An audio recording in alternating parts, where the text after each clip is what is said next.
Good morning, everybody. Troy from the Do-It-Yourself World and the Off-Grid Project.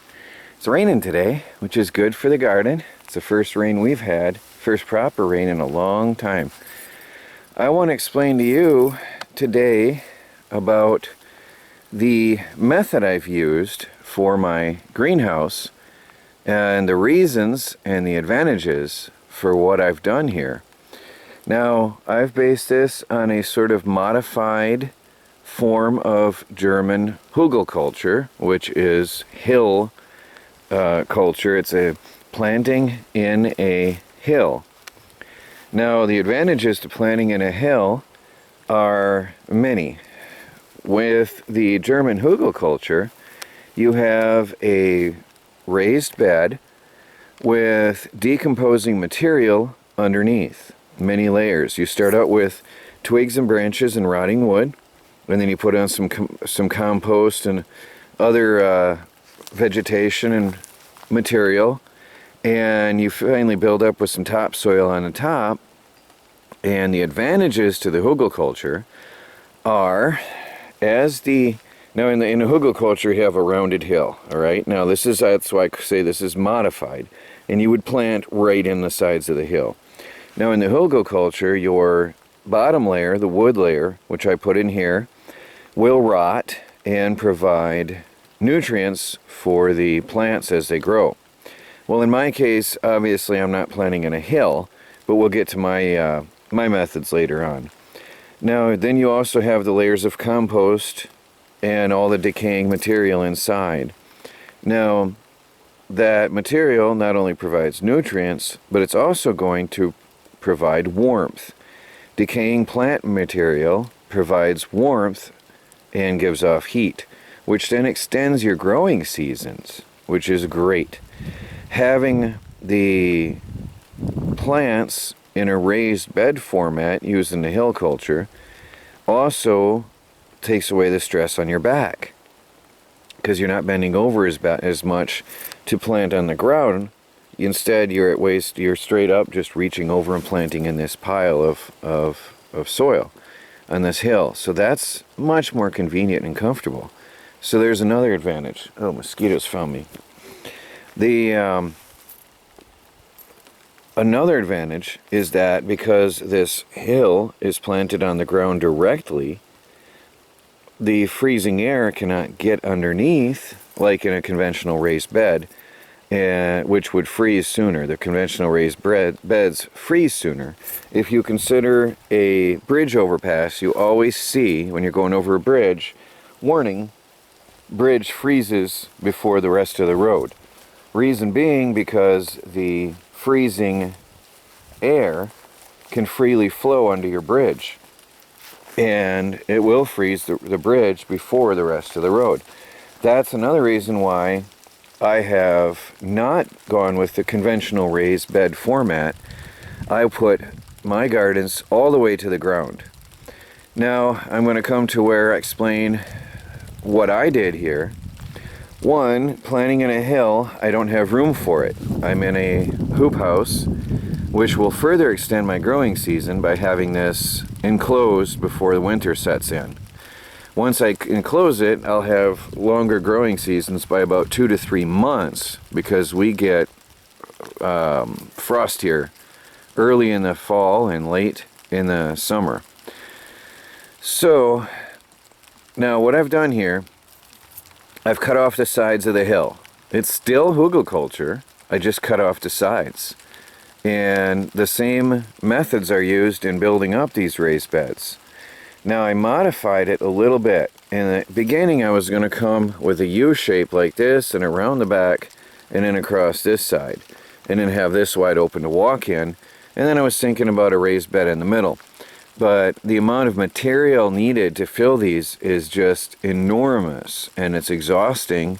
And since we work on a normal business now, and we're not home 24/7 like we used to be, that's just not happening anytime this, it's too much. It's just too much. We have the resources on 18 acres of land, but it's too much work. So I modified it after I put up the first wall, also because this is a bit of sloping ground, So also the first wall here was starting to lean a little bit, and I needed to stabilize that. It was starting to lean this way. By adding another wall, I stopped that lean, strengthening and supporting and stabilizing everything. Using pallets gives me a solid framing and support already in existence, which reduced the amount of work I had to do. The outer walls are all pallets all the way around, which gave me a very solid structure, and I think sort of nice looking actually. Gave me a solid structure all the way around to start with, so there's no sway and sag. Putting stakes in the ground kept them from kicking out. Those are in about 1.5 feet or 2 feet deep. That's a 3 foot or 4 foot stake.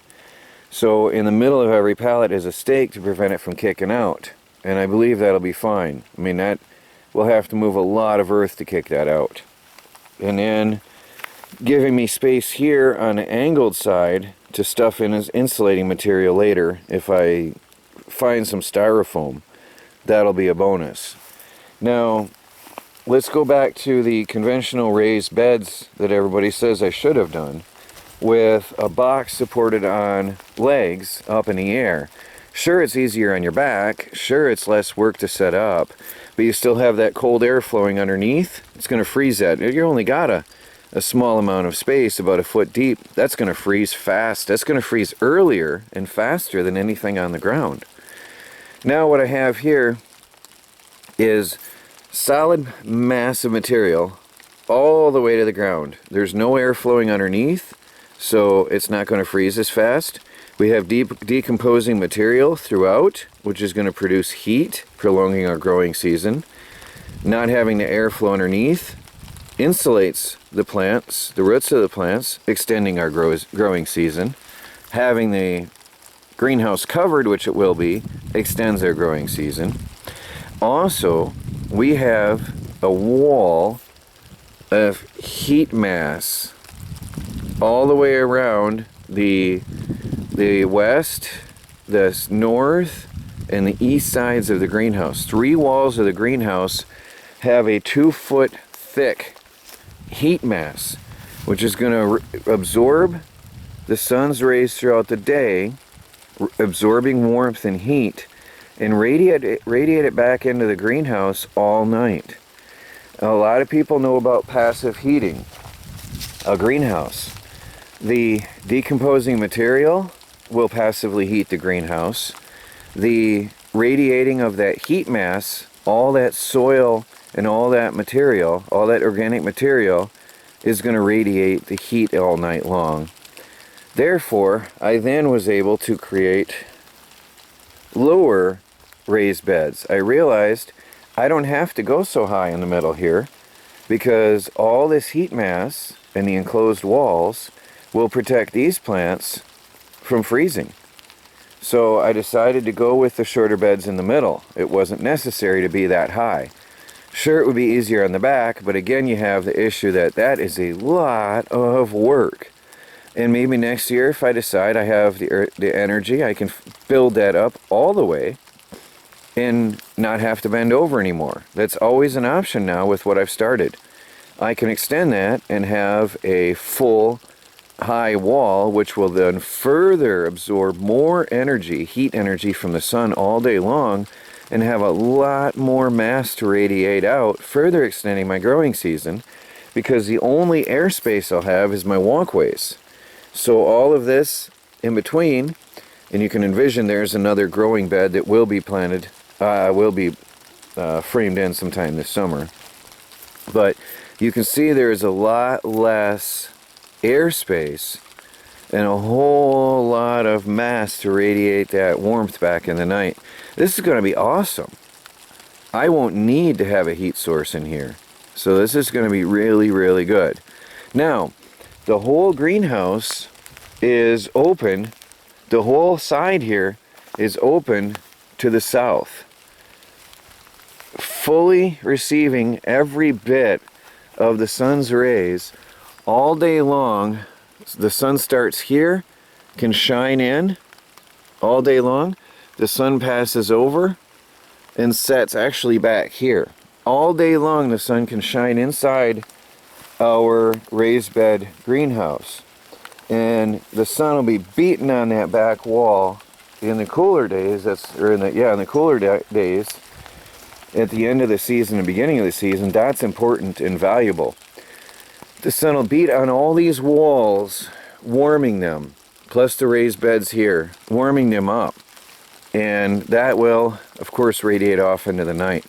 So there is the reasons I decided to go with this type of fully comfortable raised bed in my greenhouse, what I call a modified Hugelkultur.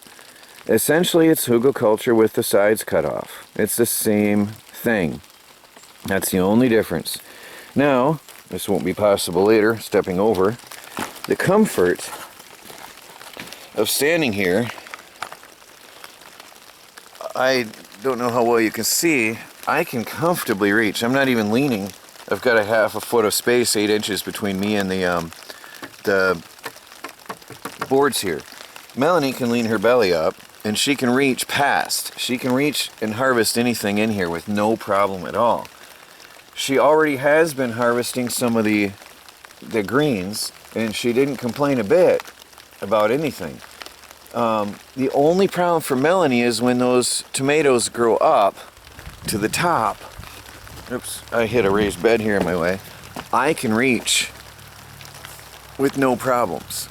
Okay, so I'll be able to pick the tomatoes up here. Melanie won't without a stepladder or a stool, but that's not a problem. These tomatoes are going to be able to grow here, and they're going to be able to be supported all the way across, hanging over our heads once they get big enough, and we'll just have tomatoes hanging over us. It's going to be beautiful. And as you can see, this is already my best garden ever. Look at these plants. This is only what, my 3rd week? We're cooking with this and eating it all the time. Look at how many cuts are off that. We're eating this stuff. We're harvesting this regularly. And we've already got multiple chilies out of my chili pepper plants. We've got beautiful little tomatoes starting to grow. This is the best I've ever had. Look at how thick that stalk is on that tomato plant. Look at that. That's thick and strong, healthy. Our vines, this is going to be, I think, a yellow squash. We've got green squash growing huge. That squash is looking good. I had to move it because it was starting to hit the sidewall. It is hitting, yeah, it's getting big. So we're going to have squash in another week. And after that, they're going to continuously grow. Our cucumbers are starting to come up already, and they're going to be trained on a chicken wire mesh. We're going to make a frame going up and over our heads. So we'll be able to literally pick cucumbers hanging over our heads. It's going to be beautiful here. So another advantage of these walls, my material sunk a good 6-8 inches, which is a bonus, and I actually am happy it did. That much settling protects the soil from the sun's drying rays beating down in the soil. It cools the roots of the plants, keeps them from cooking, and prevents some of the evaporation that would normally occur from the intense rays of the sun, which we have here. Look at our very pitiful beans that have been here. The same, actually these were planted a week before, 1 or 2 weeks before my raised beds were even begun. And here we've got some peas. They're struggling on for life here, barely able to grow because it's so hot and so drying from the sun. It just leaches that moisture out of the soil every day. It's brutal out here. These beans are bearing fruit. And they're younger and haven't even been in here as long. These beans are bearing fruit. We've got corn that we planted from seed thanks to a friend. We have the 3 sisters, and that's growing. So everything out here in our raised beds is doing better. This one, because I've layered this up myself, it has a very thick layer of organic material on top. So, I mean, look at this. This is the best lettuce I've ever had, ever.